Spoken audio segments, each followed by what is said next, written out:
Even for people that are looking to start a business, this is very helpful because I share it right now. We're going to go over effective marketing and hiring help.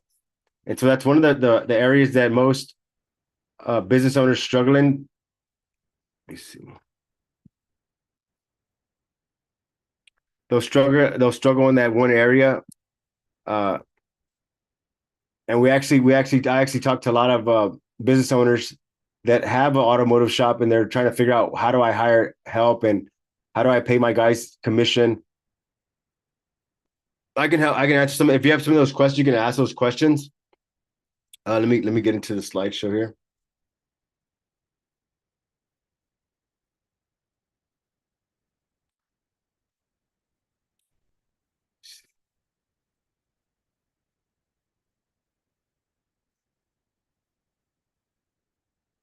Okay,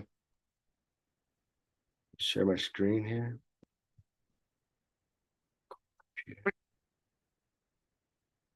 Okay, share my screen.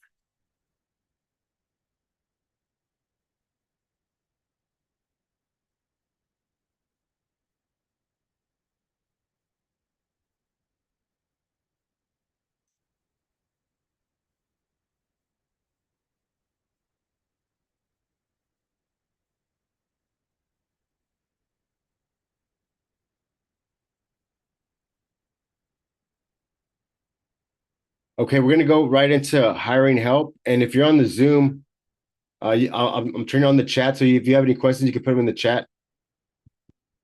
On the YouTube, if you comment on our YouTube, I probably won't be able to see it, right this minute, but I will get back to you. I will reply to your comment.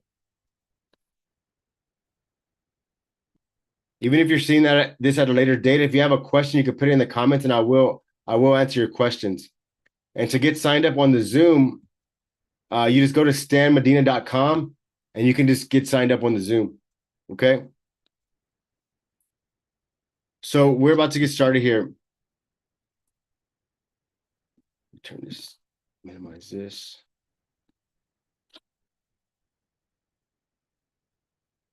Let me know how y'all's New Year's Eve was.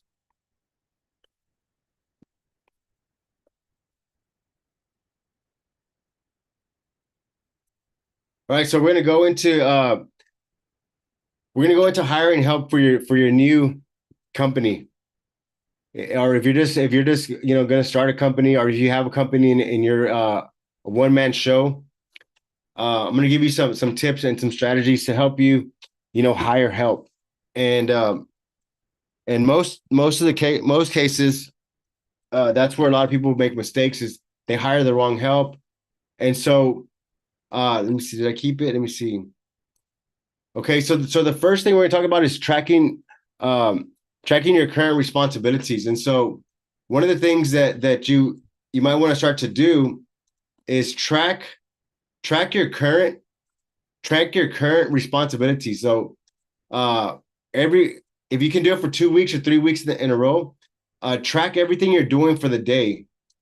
So when you get to your office, or when you get to your warehouse, or when you get to your company, track what you're doing at the end of the day. And what you want to start to do is you want to start to identify low level activities with high level activities. And so what are some low level activities, right? That can be like, maybe answering the phone, cleaning out the office, mopping, cleaning the yard, maybe putting up parts, maybe moving out cars, maybe washing cars, maybe running errands, maybe whatever you can find as low level activities that you're doing, that you can maybe delegate those to begin with, right? So for example, if you're needing to hire someone that's a technician, and you're like, man, I want to hire another technician, but I'm not able to pay them, right? So one of the things that you can do is you can hire someone for at minimum wage and have them do those low level activities that are taking up some of your time, so that you can focus on more high level activities.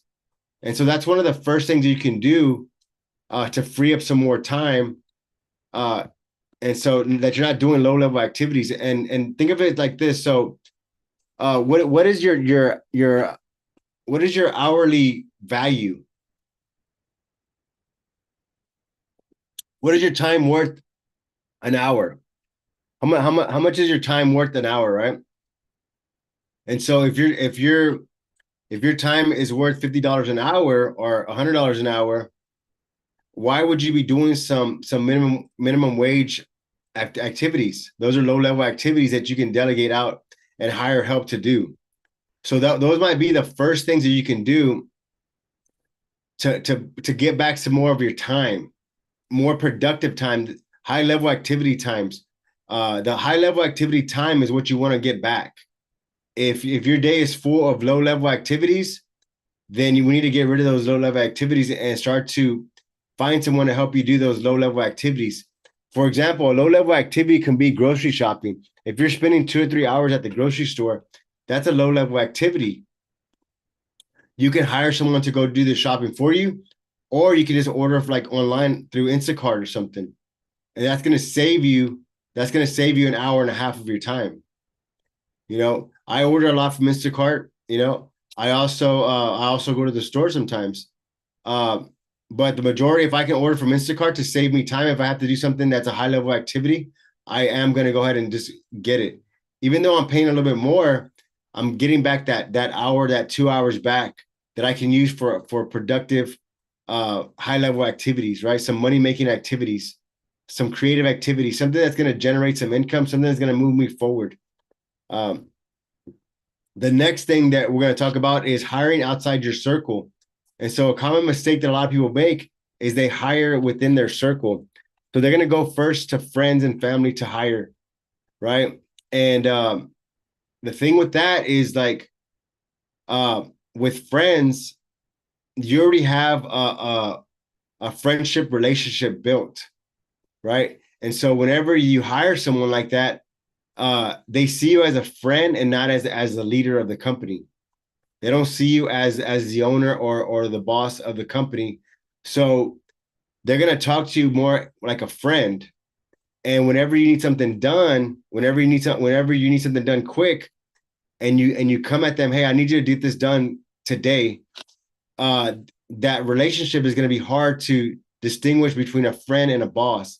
And so a lot of times you're gonna run into conflict because you're hiring your friends to deliver, and they're trying to help you out maybe, but at the end of the day, it's not gonna work out. It's not gonna work out at the end of the day because um, you need to take lead of your company, and you need to tell people what they need to do, or give them an assignment, give them task of what they should be doing, why you're paying them, and be clear with it.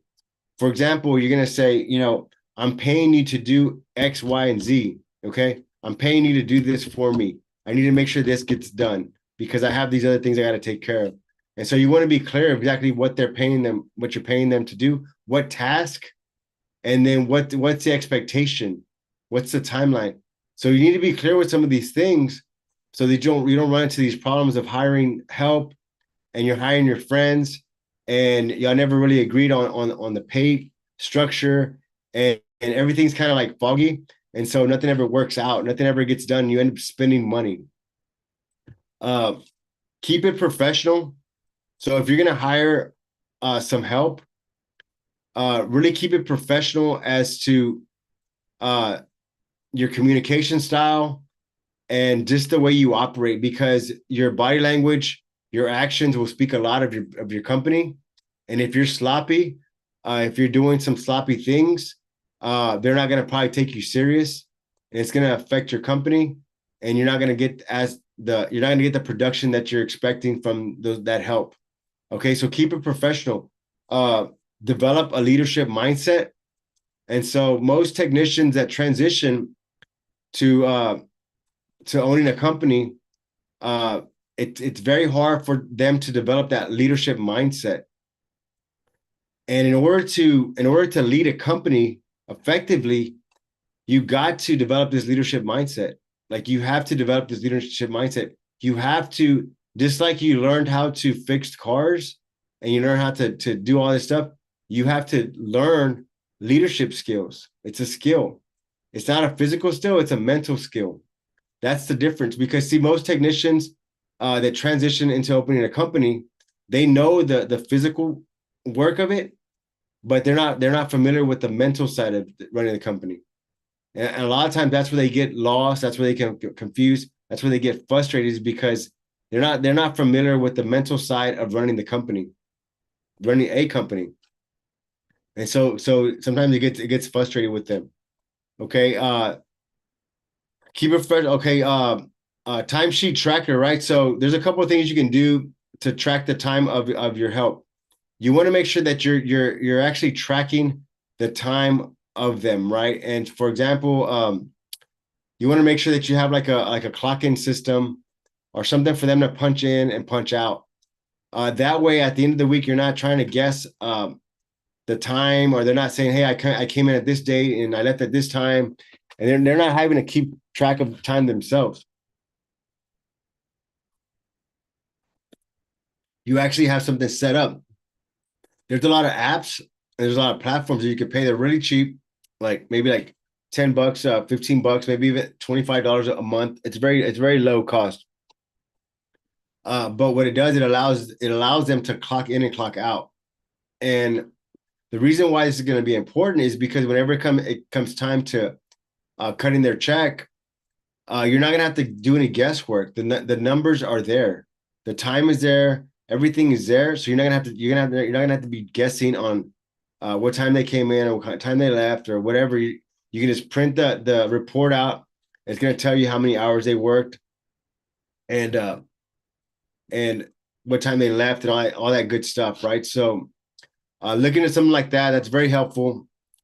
Agree on pay and expectations, right? So you want to agree on what the compensation is going to be, and you want to be clear on the expectations, the expectations and the standards of your company. And if you don't have any expectations or standards for your company, you need to sit down and decide what are going to be my expectations, or what are my standards for this company, right? And for example, like one of our standards and expectations um, of the company is that you always got to show up. You always got to show up, and you got to present yourself. You know, and you always got to be prepared. Your work area, the environment, you always have to keep it prepared in case we have an unexpected guest, in case we have a client that wants a tour of the company. We want everybody to be prepared. Okay, we want everybody to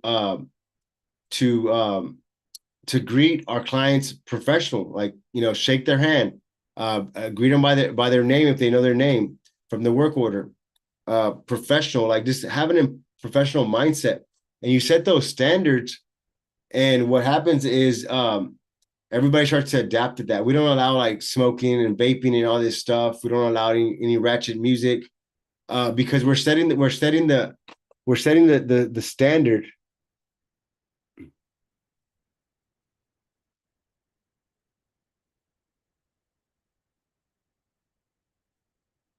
There you go. Can you hear me now?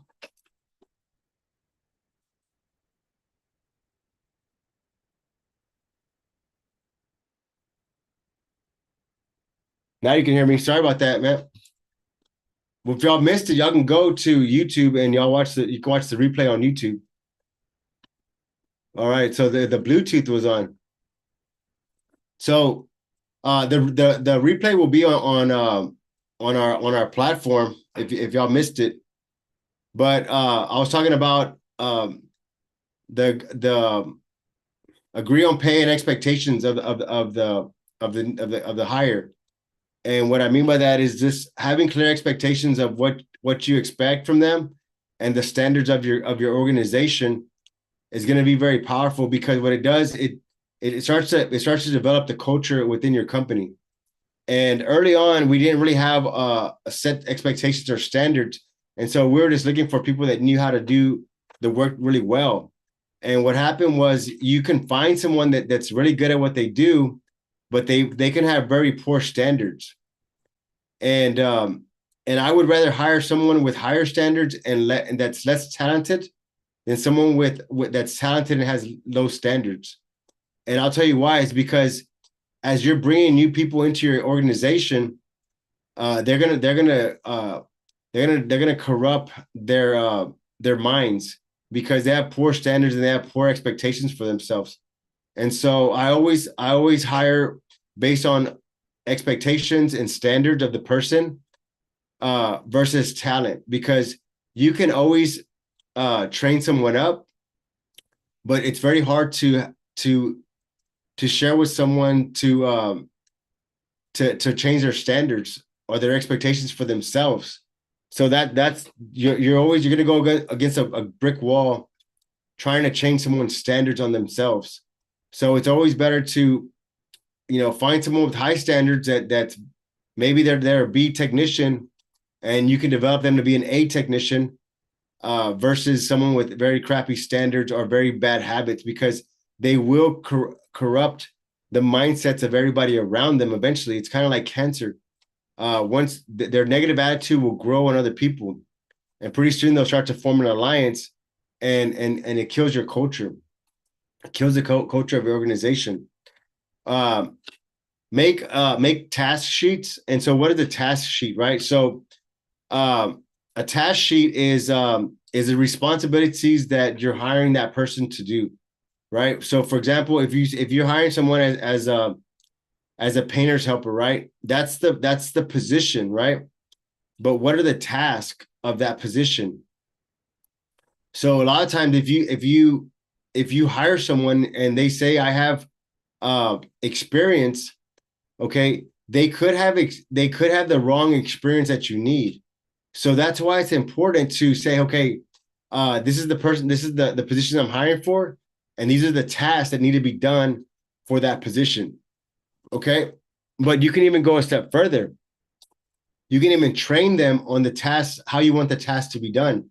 See, most companies, what I've learned is like they'll hire someone with experience, and they won't ever train them on how to do it their way. And what they're doing is they're bringing someone else from that's trained somewhere else into their organization, and they're screwing up the flow. A good example would be, let's just say, for example, if McDonald's put out a post out and said, we're hiring for cooks, right? We're hiring for grill cooks, okay? And they hire someone that says, hey, I have 10 years experience a grill cook. Okay, we're gonna hire you. Go ahead, and the grill's right there. Do your thing. You already know what you're doing. You have experience, right? Let's just say that guy worked for 10 years at Dairy Queen. I mean, at Burger King, right? Okay. Well, Burger King trained him how to make the burgers their way. How Burger King likes their burgers that way. If he now he's at McDonald's and they don't train him, he's gonna make those burgers a different way than what the company has originally made them. So he's gonna start to screw up their system. And whenever you disrupt the system, then you disrupt the flow of the organization. So that's why a task sheet is going to be very important, because the task sheet is going to say, hey, I'm hiring you for this position, but these are the things I need it done, and this is how I need it done step by step. And that's a operations manual. We're going to get into operations manual later on down the line. In fact, I have a template that we use to make operation manuals. That's what we have a private alliance group. If you want to know more about that, go to stanmedina.com and you can sign up for the webinar. It's a free webinar. We have it. I'm actually on Zoom here on my computer, and we have some people that are live with us on Zoom. But it also gives you access to a lot of different PDF forms that I have, and it also gives you access to get on a call if you're dealing with some obstacles within your company or organization. Like, we'll get on a call and say, hey, I'm currently dealing with this situation. What do you think I should do? Or what advice would you give me on to solve this X problem, whatever, right? And so we have a bunch of different templates that we have, PDF files, documents, stuff that we've already created that we share within our private group. Okay. So, like I said, the last one was to make a task sheet. That's going to be very important. That way, whenever you hire someone, you know exactly what they need to do. I mean, they know exactly what they need to do, and you can actually train them if they need that training. Okay. We're going to get into next one is going to be effective marketing. Okay. Let me see if I can stop this.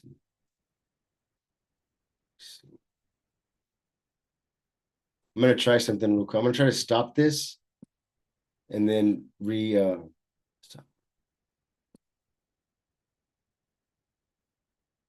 Let's see if this works.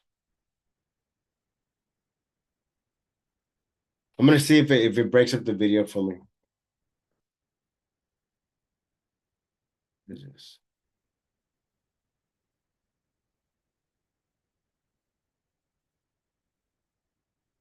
Okay, we're gonna go into effective marketing. If you're on the Zoom call, you can actually see the the presentation. So we have a presentation on Zoom that I'm sharing with our guys here. And let me know if you have any questions. Okay, so effective marketing, we're gonna get into that. Most shop owners that I deal with, they just start off and they always want to go straight to Facebook for marketing, right? And they want to pay.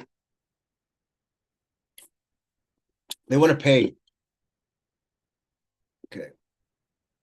They want to pay for the marketing, right? And if you're just starting off your company, paying for ads uh is not going to be very effective, and it's probably gonna lead to maybe a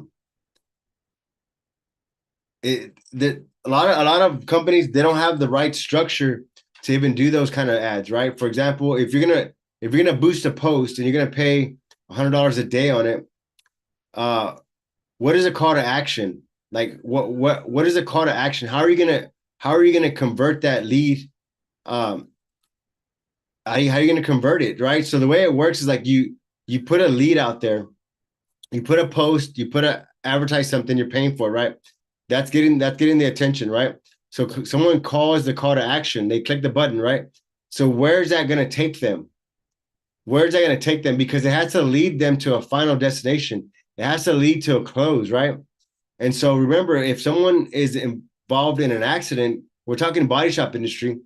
If someone is involved in an accident, they're not going to be on Facebook looking for a place, right? You have to be relevant. Like you have to be relevant, and so a lot of times it doesn't really work. It doesn't really work effectively if you don't have it set up properly.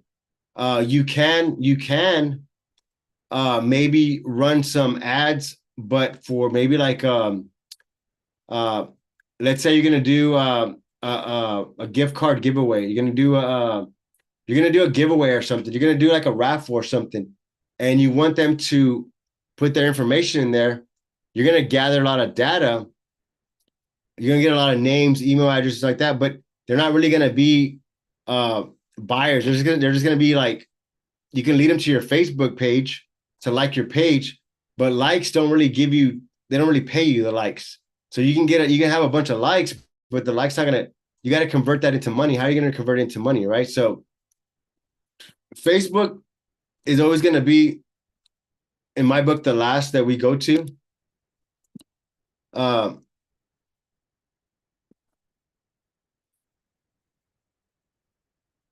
okay, so we're gonna I'm gonna talk about past clients. So focus on past clients, and what I mean by that is like, if someone's already done business with you, uh, and they're satisfied with the service you provided, why not ask them for a review, or why not ask them for a video review of your company?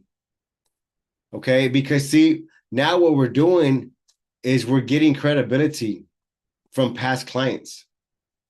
So and maybe you do 10 clients, maybe 2 out of the 10 are willing to do it for you. That's still good, because that video, if you so now you have something to post on social media. You see, it's not so, like, you're not just posting something like, hey, we're the best, whatever. You're posting a testimonial video on Facebook of your company. And so someone is sharing their experience with your company in their words. It's a more genuine way to communicate to get new clients is a video testimony. Okay. And you can even go as far as maybe hiring someone to go do the video for them. Like say, hey, I have a guy here that would you be willing to do a video testimony of your experience with our organization or with our company? And they say, yeah, but I don't really like talking on the camera. I'm shy. I don't know how to do the Facebook thing. I don't know how to do videos. Hey, would it be easier if my guy goes over there and just films it for you? You know, and I'll tell you what, I'll take you some Starbucks and it'll take you not even 10, 15 minutes. And see, that's going to be more valuable than trying to just run a bunch of ads on Facebook where you don't have no lead form, no way to generate that to a lead. One thing you can do is you can actually, let's say you have a testimonial video, right? You can run the testimonial video. Don't pay it. Just post it on your page, right? And you can actually put the link to your Google Maps. So now you're leading them to Google Maps to learn more about your company, to see where it's located at, to see your other reviews. So now you're getting some credibility based on that one video. So past clients is going to be a very good way to attract new clients. And think about it, like if that client did work with you and they're satisfied and they post it also on their Facebook, that's just going to help your company. Or if someone that knows them sees that post on your company, it gives you more credibility. Okay. Community involvement.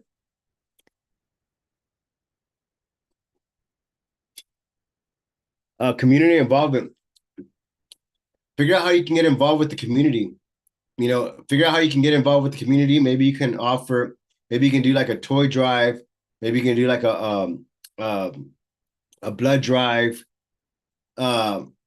Figure out what you can do to get involved with the community to kind of put your company in line with those organizations. If you're doing some work, I know a while back we had a blood drive at our company, and what it did was they put our company aligned with the blood bank.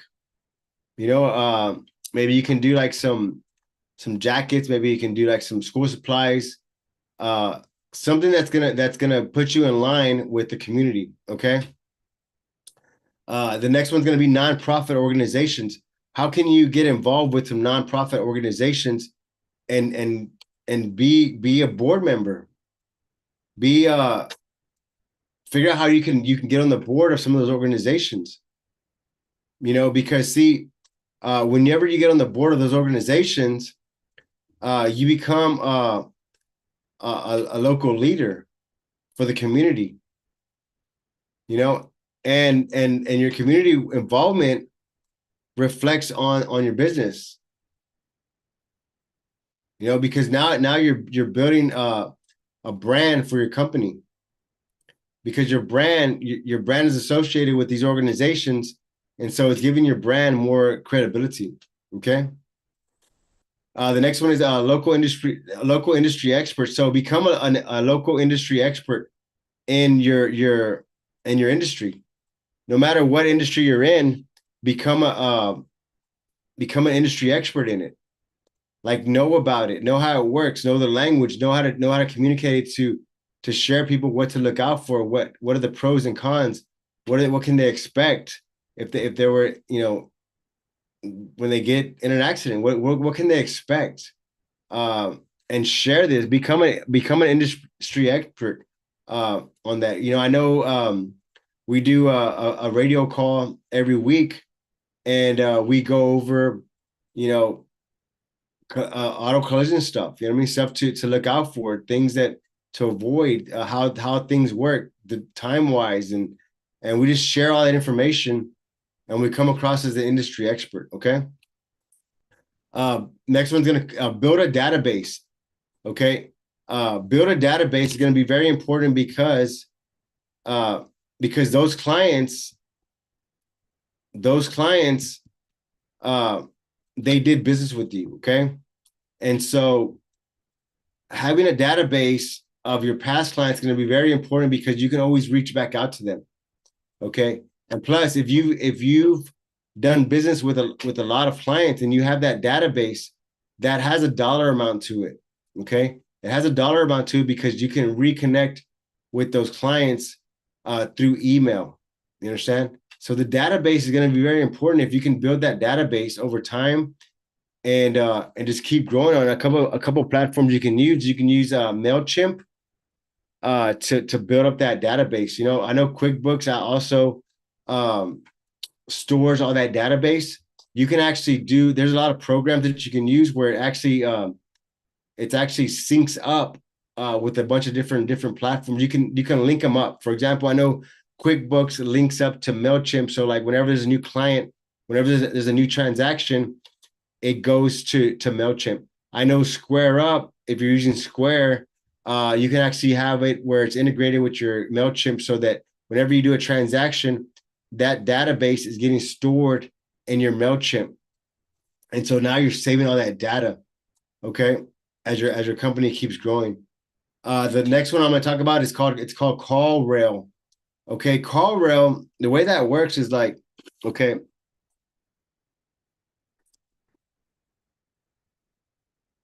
when I said most clients, most companies, most small companies, shop owners, they want to do Facebook ads, right? They want to just go to Facebook ads and they want to go Google ads and they want to, right?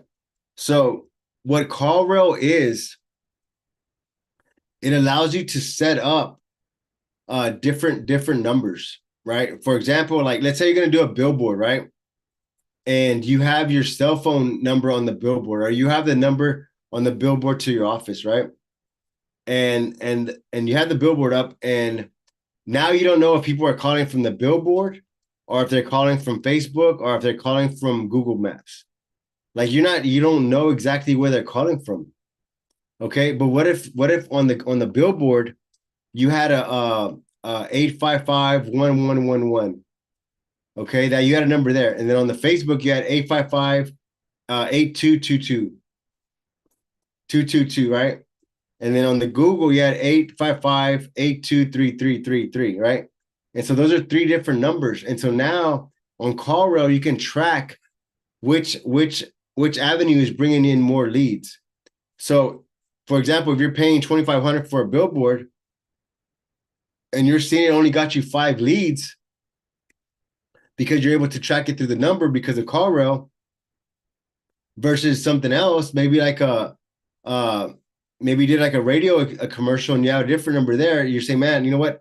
I paid this much for the radio commercial and I paid this much for the billboard, but I actually got more traction from the commercial on the radio. So let me just stop this and let me focus on this, double down on this. So CallRail is a way that you can actually track where your leads are coming from.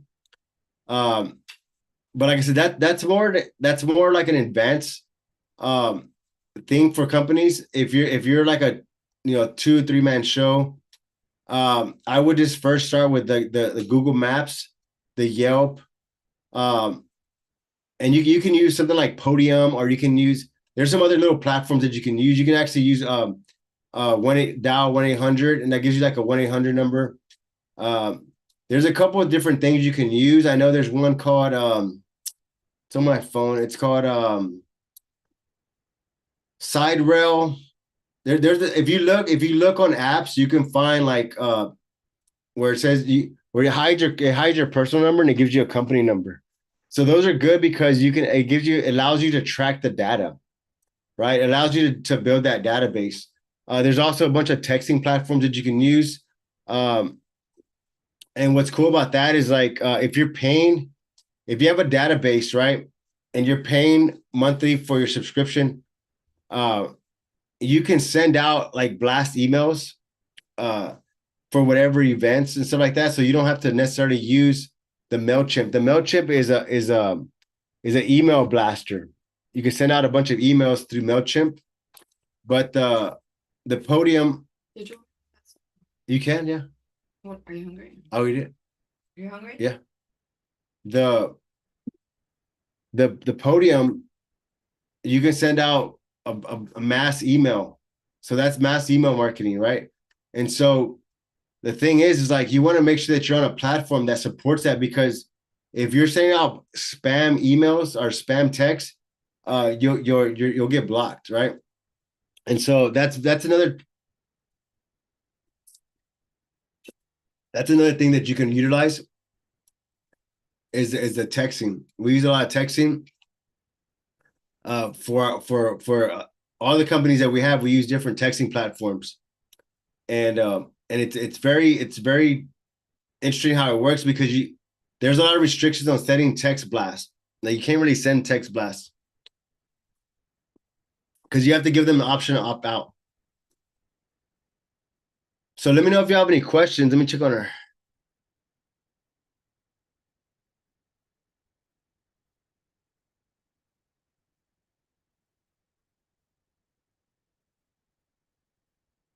Let me see on our YouTube.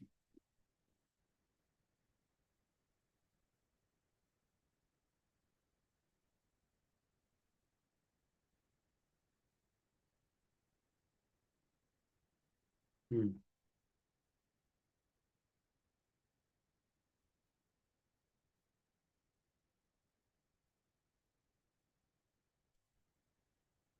Let me know if you have any questions. We have like about 5 minutes left.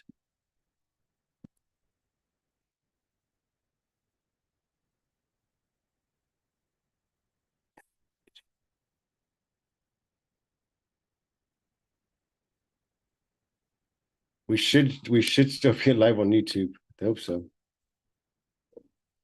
Yeah, I got kicked off. Oh no, there it is. Okay.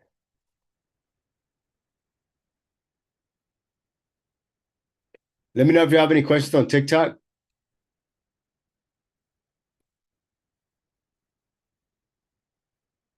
I was just checking our YouTube comments, our chat line on YouTube, but it kicked me off. So we're back on YouTube.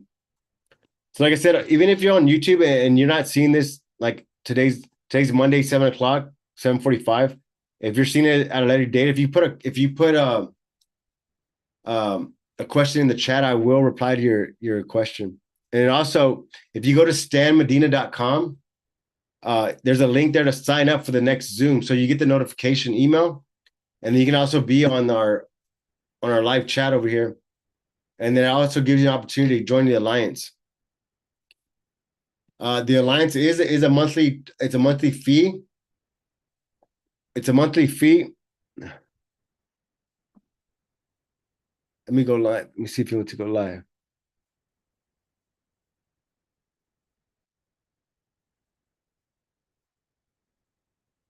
Leon, let's go live. See if you want to go live.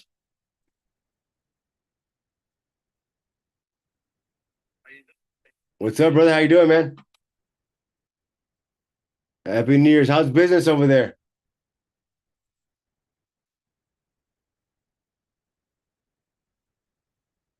Yeah. What are y'all focused on the next year?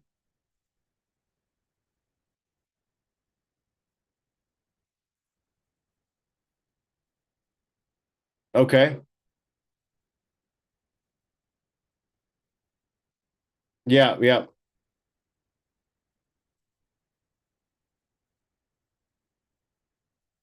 Okay, nice.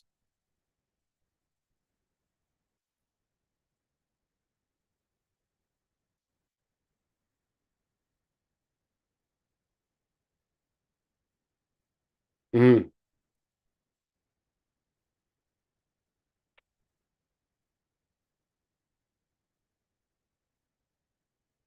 Yeah, yeah. So are y'all I know your son was gonna get with me on that supplement class. Did he still want to do that?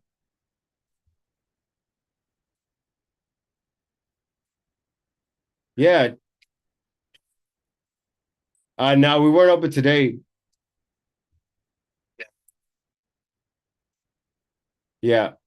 So on the time on the labor rate, I wouldn't be so worried about the labor rate. Uh Focus more on the estimate and the supplement.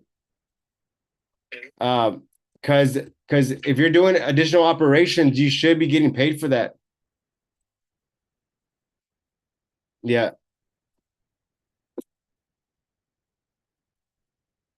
Let me ask you this. So whenever you get an estimate, you can make a form. So let's just say the labor rates are $60 an hour, right?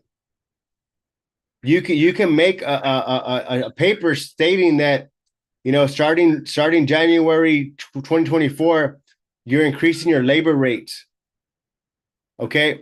And whenever you get a supplement, you can submit that paper back to them. Okay. And so some insurances will try to they'll try to ignore it, but some of them will also pay it. Okay. And so once you get one to pay it, then you have proof that they're paying it.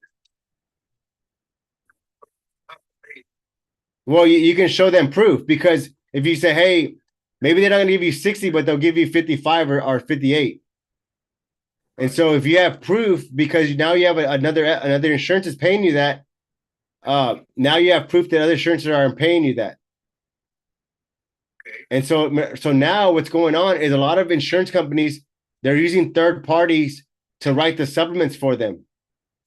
So a lot of times they know the labor rates are increasing. It's the thing is, no shops are asking. Yeah, we if once you establish that they know that what your rates are, that they'll go up, but they're not gonna go up by you not telling them. They're not gonna, like, just like if they write an estimate and they give you $1,000, but it really costs you 1,200. They're not gonna tell you what to do on it. You're the expert. So remember that you're the expert. They're the insurance. So you have to share with them, hey, this is what we're needing to do on this vehicle. This is what I'm recommending.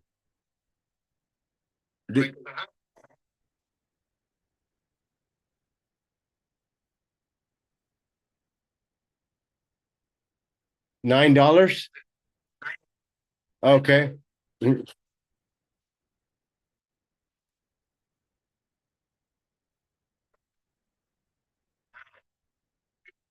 Yeah.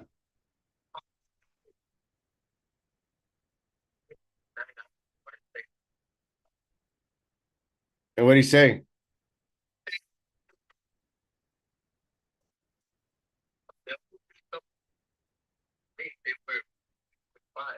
Yeah.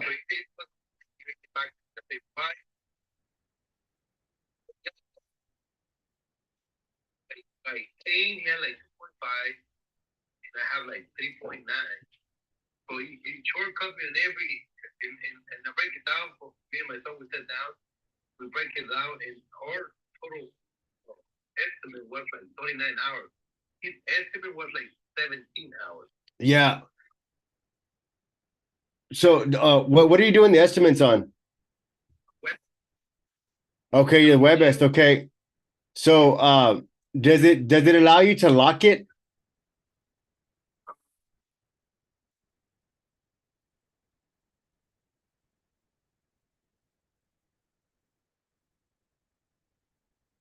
Okay, got it. Okay. Um, you so explain to me, like, how, like, let's say you get a new. I'm trying to figure out the way you do it over there. So let's say someone drops off their vehicle, right, and they give you an estimate. What do y'all do then?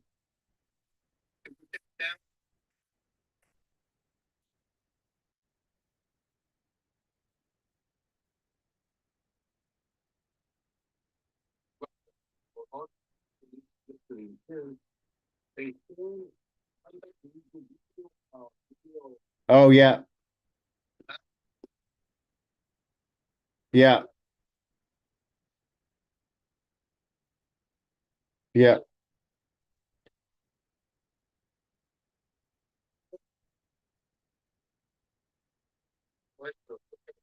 yeah.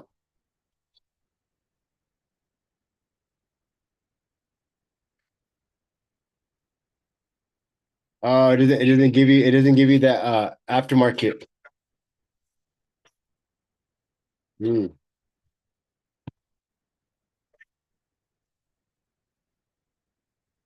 Oh, I see what you're saying. So a lot of times, whenever the insurance companies, let's say you put a supplement back and it's all new parts, they think you're trying to rip them off because they're like this guy's crazy. What is he thinking? So then now what we got to do is uh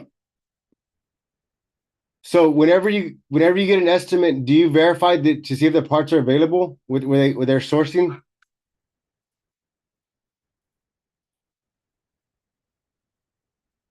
Hmm.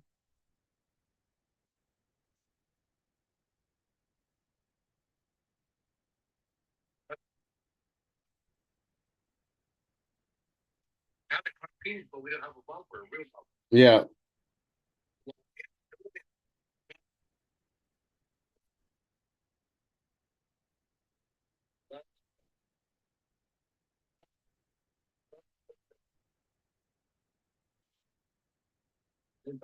Oh, the rental was up already. Yeah.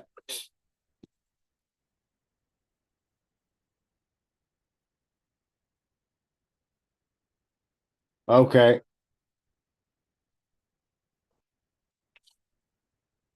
Oh, your phone sounds a little muffled. Okay, yeah, it was like muffled.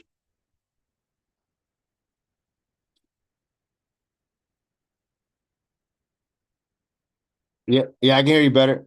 Hey, reach out to you're on my Instagram, right? Just reach out to me so we can get on a call tomorrow.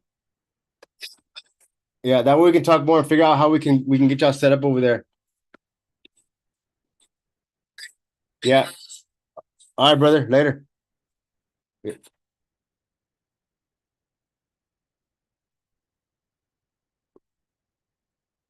You asked what is the highest rate you can charge per what is the highest so so so the are you still on there?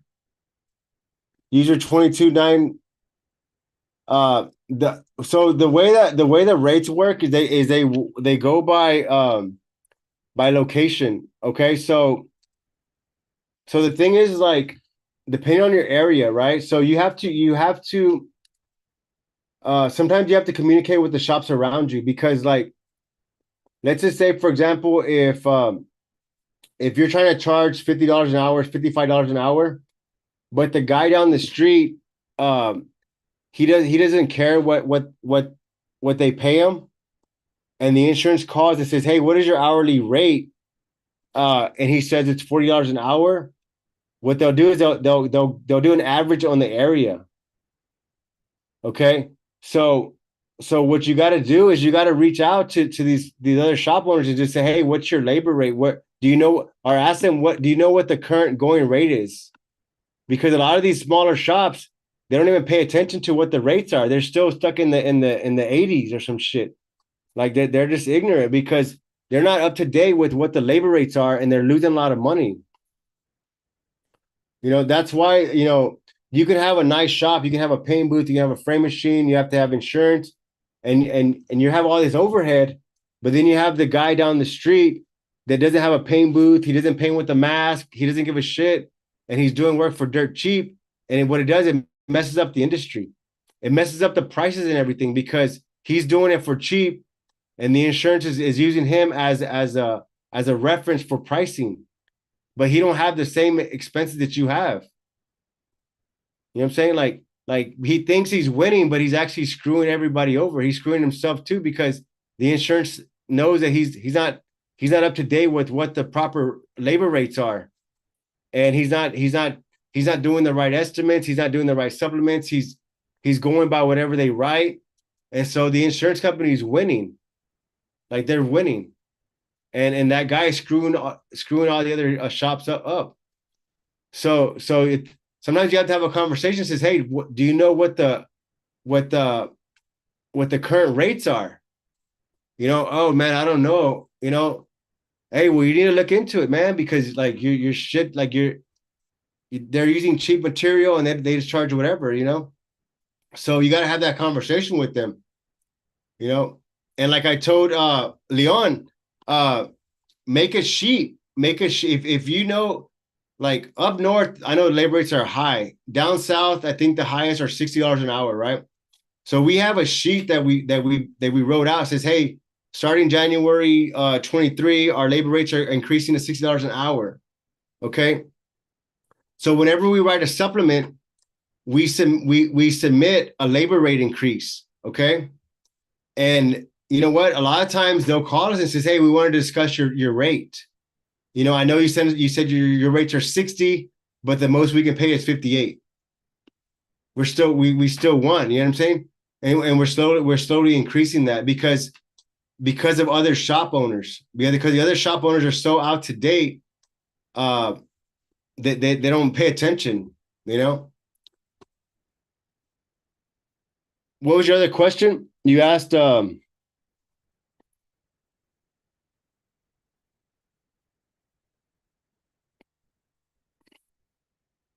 CCC is good. Like Leon, he uses WebEst. WebEst is good.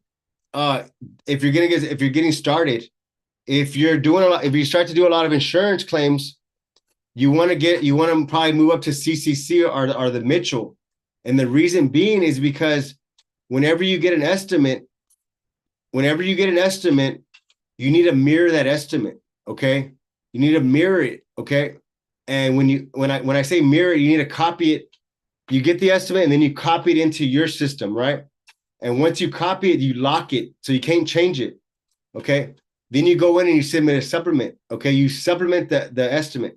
So now you have the original, and then you have the item line, the items you added to it. You added those lines to it, right? So now you can see what the original was and then what you added. So now you can actually see it. It's broken down versus sending them an estimate, because they're gonna have to go back and they're trying to figure out what you added. So you almost want to make the work easy for them. Make it as easy as possible. So when they see it, it's very clear of what you're asking for. And there's documentation, there's photo documentation to back it up. Okay.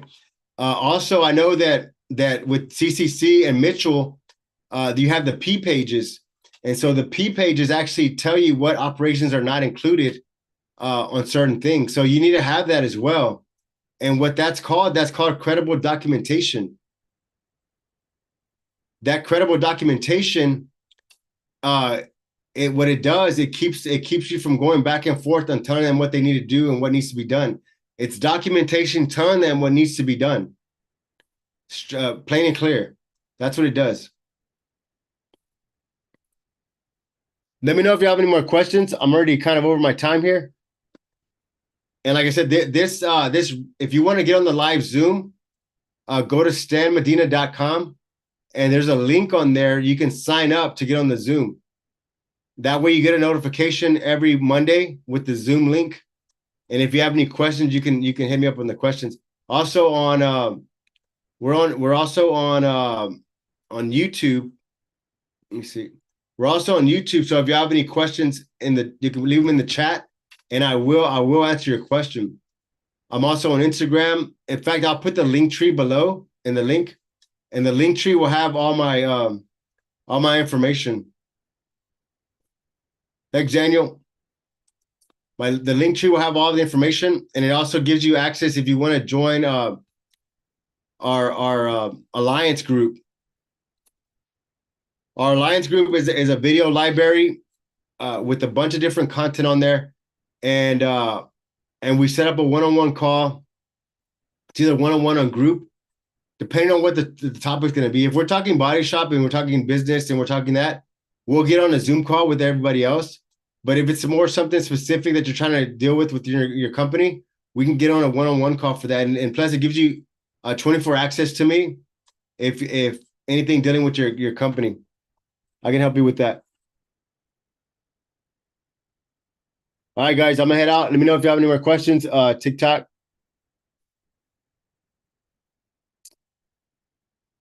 I will. I don't know if they'll let me play this recording, but I'll try. All right, guys. So next time, I'll see y'all next Monday at 7. User 20 with the user 2290. Go to stanmedina.com and just sign up. It's free to sign up. That way you get the Zoom link and you get the notification. Next week, what are we covering next week? Let me see.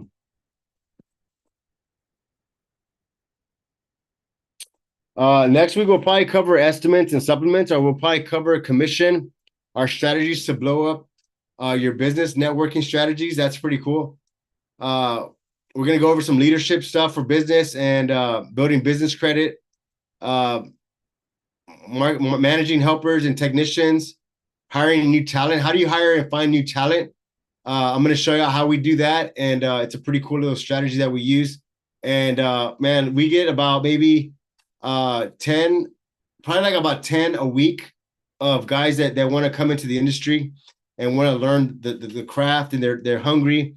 And that's going to be the best people to hire, people that are hungry, people that are motivated, people that just, they want to work, and you're not just begging someone to come work for you, or you're not trying to find a friend or something like that. All right, guys, I'm out. Body Shop Mastermind every Monday at 7. We are also on YouTube. If you have any questions, you can hit me up there. Instagram, DM me your questions, and I will get back to you. All right, guys, later.